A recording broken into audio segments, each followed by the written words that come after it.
पश्चिम बंगाल विधानसभा चुनाव 2026 में बीजेपी की ऐतिहासिक जीत ने देश की राजनीति में बड़े बदलाव के संकेत दिए हैं। करीब 200 से ज्यादा सीटों के साथ पहली बार सत्ता में पहुंची बीजेपी ने न केवल ममता बनर्जी के 15 साल के शासन को खत्म किया, बल्कि पूर्वी भारत में अपनी पकड़ को भी मजबूत किया है। इस जीत का असर अब 2027 के यूपी विधानसभा चुनाव पर साफ तौर पर दिखाई देने लगा है। राजनीतिक विश्लेषकों का ये मानना है कि बंगाल की जीत बीजेपी के लिए मोरल बूस्टर साबित होगी, जबकि विपक्ष, खासतौर पर समाजवादी पार्टी के लिए ये मनोवैज्ञानिक झटका है। सबसे बड़ा असर राजनीतिक नैरेटिव पर पड़ेगा। अब तक विपक्ष ये तर्क देता रहा है कि बीजेपी को हराया जा सकता है, लेकिन बंगाल जैसे कठिन राज्य में जीत ने इस धारणा को कमजोर किया है। इससे अखिलेश यादव की रणनीति पर भी दबाव बढ़ेगा, क्योंकि उन्होंने ममता बनर्जी को बीजेपी के खिलाफ एक बड़े चेहरे के रूप में पेश किया था।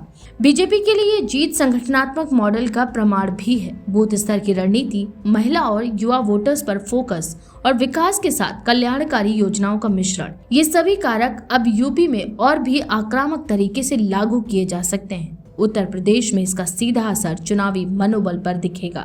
बीजेपी कार्यकर्ताओं में उत्साह बढ़ेगा और पार्टी अजेय छवि बनाने की कोशिश करेगी। वहीं विपक्षी दलों में एकजुटता की चुनौती और भी बढ़ सकती है। हालांकि यूपी की राजनीति बंगाल से अलग है। यहाँ जातीय समीकरण, स्थानीय मुद्दे और नेतृत्व की भूमिका ज्यादा अहम रहती है।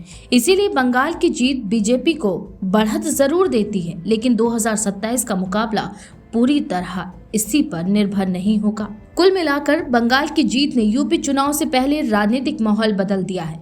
बीजेपी आत्मविश्वास से भरी है, जबकि विपक्ष के सामने रणनीति और नैरेटिव दोनों को नए सिरे से गढ़ने की चुनौती खड़ी हो गई है।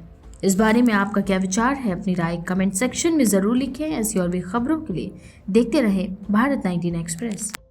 देश की हर खबर सबसे पहले